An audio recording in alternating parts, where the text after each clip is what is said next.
இன்றைக்கி இந்த வீடியோவில் வெந்தயக்கீரை புலாவ் எப்படி செய்கிறதுன்னு பார்க்கலாம். நான் ஒரு கட்டு கீரையில் அரை கட்டு கீரை எடுத்திருக்கேன்.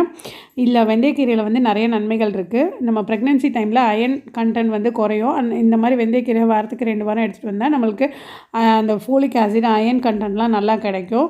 ரெண்டாவது வந்து நம்ம உதடுகளில் புண்ணு வரும், பி காம்ப்ளெக்ஸ் குறைபாடுனால. அப்போ நம்ம வெந்தயக்கீரை எடுத்துக்கும் போது அந்த புண்ணெல்லாம் வந்து வராமல் தடுக்கலாம். குழந்தைங்க மட்டும் இல்லை, பெரியவங்களுக்கும் நிறைய பேருக்கு இந்த வெந்தயக்கீரை பிடிக்காது. ஆனால் இந்த புலாவ் மாதிரி செஞ்சோன்னா ஈஸியாக அந்த வெந்தயக்கீரையும் நம்ம எடுத்துக்கிட்ட மாதிரி இருக்கும். இதில் இருக்க சத்தும் கிடைக்கும்.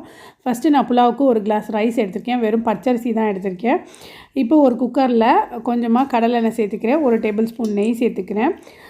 எண்ணெய் சூடாகிறதுக்குள்ளே நம்ம ஒரு மசாலா ரெடி பண்ணிடலாம். கொஞ்சமாக கொத்தமல்லி, காரத்துக்கு ஏற்ற மாதிரி பச்சை மிளகா, கொஞ்சம் புதினா, ஒரு 2 பல் அளவுக்கு தேங்காய் எடுத்துக்கிறேன்.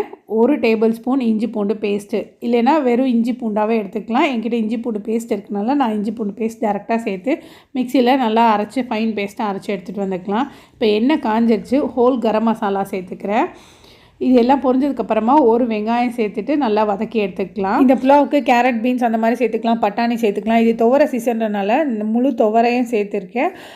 வெந்தயக்கீரையை சாப் பண்ணி இதோட சேர்த்துக்கலாம். கீரையை ரஃப்பாக சாப் பண்ணி சேர்த்துட்டு நல்லா வதக்கி எடுத்துக்கலாம். வெந்தயக்கீரை வந்து சுருண்டு வரணும், அப்போ தான் அதோட கசப்புத்தன்மை எல்லாம் போகும். இப்போ நம்ம அரைச்சி வச்ச பேஸ்ட்டையும் இதோட சேர்த்துட்டு ஒரு தக்காளி எடுத்துருக்கேன், அதையும் இதோட சேர்த்துட்டு நல்லா வதக்கி எடுத்துக்கலாம்.